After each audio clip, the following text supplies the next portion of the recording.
सबसे पहले जानते हैं कि एडवांस टैक्स होता क्या है। तो देखो, एक कंसेप्ट होता है प्रीवियस ईयर का।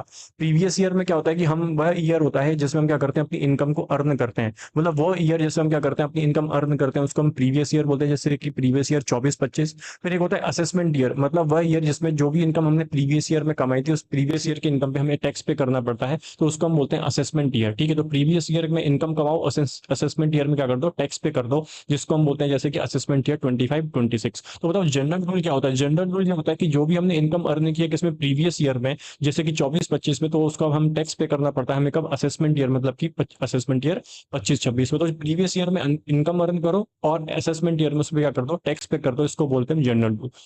लेकिन एडवांस टैक्स है, एडवांस टैक्स के प्रोविजन ये कहते हैं कि जो भी आपने इनकम अर्न की है ना भैया प्रीवियस ईयर में, उस पर क्या करो, आप प्रीवियस ईयर में ही टैक्स पे कर दो। क्या कर दो, प्रीवियस ईयर की इनकम पे जब प्रीवियस ईयर में ही टैक्स पे हो जाता है तो उसका बोलते हैं एडवांस टैक्स। मतलब आपको यहाँ पे असेसमेंट ईयर में तक का वेट करने की जरूरत नहीं है। जो भी आप